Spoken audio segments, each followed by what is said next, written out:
రాజధాని అమరావతి నిర్మాణంలో మరో కీలక అడుగు పడింది. హైకోర్టు నిర్మాణానికి సంబంధించిన రాఫ్ట్ ఫౌండేషన్ పనులను రాష్ట్ర పురపాలక శాఖ మంత్రి డాక్టర్ పొంగూరు నారాయణ అధికారికంగా ప్రారంభించారు. ప్రత్యేక పూజలు నిర్వహించిన అనంతరం నిర్మాణ సంస్థ ప్రతినిధులతో కలిసి ఆయన పనులను పర్యవేక్షించారు. ఈ సందర్భంగా మంత్రి మాట్లాడుతూ నార్మన్ ఫోస్టర్స్ అండ్ పార్ట్నర్స్ ఇచ్చిన అద్భుతమైన డిజైన్తో హైకోర్టును ఐకానిక్ భవనంగా నిర్మిస్తున్నట్లు తెలిపారు. 2027 చివరి నాటికి నిర్మాణం పూర్తి చేసి ప్రజలకు అందుబాటులోకి తీసుకురావాలనే లక్ష్యంతో పెట్టుకున్నామని ఆయన తెలిపారు. వెళ్తురు బాగానే ఉంది, తీసుకోవచ్చు.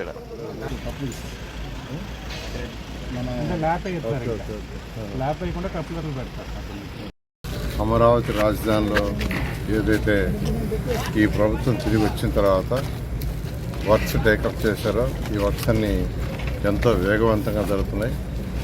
దాదాపు 360 కిలోమీటర్ ట్రంక్ రోడ్స్, 1500 కిలోమీటర్లు లేఅవుట్ రోడ్స్, అన్ని రోడ్లు మొత్తం టేకప్ అయినాయి.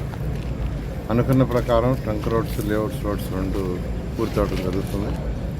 అయితే ఈ నేపథ్యంలో ఐకానిక్ టవర్స్, అడ్మినిస్ట్రేటివ్ టవర్స్ 5 టవర్లు, అదేవిధంగా ఒక అసెంబ్లీ టవర్, ఒక హైకోర్టు, ఇవి మొత్తం 7 ఐకానిక్ టవర్స్. అసెంబ్లీ అయితే 250 మీటర్లు ఎత్తుంటుంది. ప్రజలు పైకి పోయి యాక్చువల్గా అక్కడి నుంచి వ్యూయింగ్ చూడవచ్చు. ఎందుకంటే అసెంబ్లీ సంవత్సరంలో ఉండేది కొద్ది రోజులే, మిగతా రోజుల్లో యాక్చువల్గా ప్రజలు వచ్చి అక్కడి నుంచి సిటీ మొత్తాన్ని వీక్షించే విధంగా దాన్ని డిజైన్ చేయడం జరిగింది. ఇవన్నీ కూడా ఈ ఐకానిక్ టవర్స్ అన్నీ కూడా నార్మన్ ఫోస్టర్స్ అండ్ పార్ట్నర్స్ వాళ్ళు డిజైన్ చేశారు. ఈరోజు హైకోర్టుకి సంబంధించిన బిల్డింగ్లో ఒక పార్ట్ని యాక్చువల్గా ఈరోజు ఈ యొక్క ఎవరైతే ఈ యొక్క కాంక్రీట్ ఈ యొక్క టెండర్లు దక్కించుకున్నారు ఎన్సీసీ వాళ్ళు ఈరోజు యాక్చువల్గా వర్క్ స్టార్ట్ చేశారు. హైకోర్టు మొత్తం 21 లక్ష చదరపు అడుగులు, మొత్తం టోటల్ కన్స్ట్రక్షన్ 21 లక్షలు 52 కోట్లు ఉంటాయి. అందులో B+G+7 ఫ్లోర్స్ మొత్తం అది. దీంట్లో ప్రతి second floor, 4th floor, 6th floor ఇవి వచ్చి కోర్ట్స్ ఉంటాయి. కోర్టు పక్కనే జడ్జెస్ యొక్క రూమ్స్, అడ్మినిస్ట్రేటివ్ రూమ్స్ కూడా ఉంటాయి.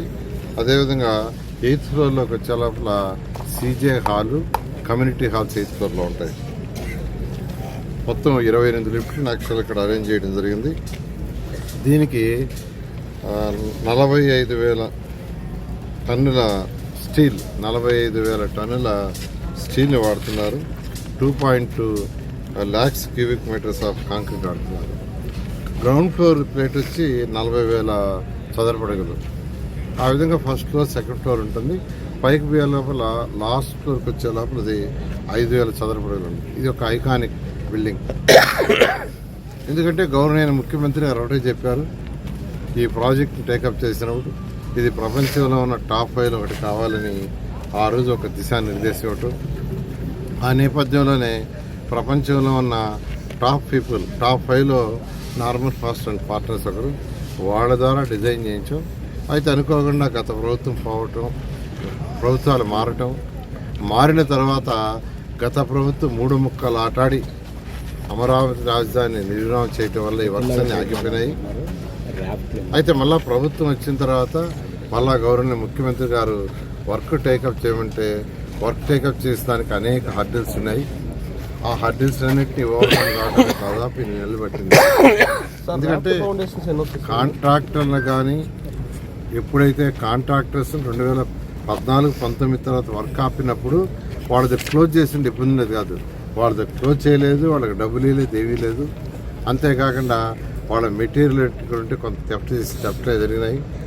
దాని మీద ఒక high power committee, technical committee వాళ్ళతో డిస్కస్ చేసి ఎటువంటి కోర్టు లిటిగేషన్స్ లేకుండా సాల్వ్ చేయడానికి 8 months అయింది. అది అయిన వెంటనే మళ్ళా వర్క్స్ టేకప్ చేశాము. ఇంతలేక వర్షాలు రావటం, 4 నెలలు వర్షాల వల్ల పోయింది. అంటే దాదాపు 1 year గత ప్రభుత్వం చేసిన అవకతవకల వల్ల దాదాపు 1 year పోయింది. అయితే 12 నెలలు కాగానే వర్క్ టేకప్ చేశారు, ఎంతో వేగవంతంగా జరుగుతున్నాయి. ఇవన్నీ కూడా అనుకున్న ప్రకారం 3 సంవత్సరాలు అన్ని పూర్తి కావడం జరుగుతుంది. సార్ రాఫ్ట్ ఫౌండేషన్స్ ఏమి వస్తాయి మొత్తం? ఈరోజు యాక్చువల్గా హైకోర్టుకి రాఫ్ట్ ఫౌండేషన్ ఒక పార్ట్ ఆల్రెడీ 2014-19లో ఒక పార్ట్ చేస్తున్నారు. మరొక పార్ట్ని ఇవాళ రాఫ్ట్ ఫౌండేషన్ యాక్చువల్గా స్టార్ట్ చేశారు ఈరోజు.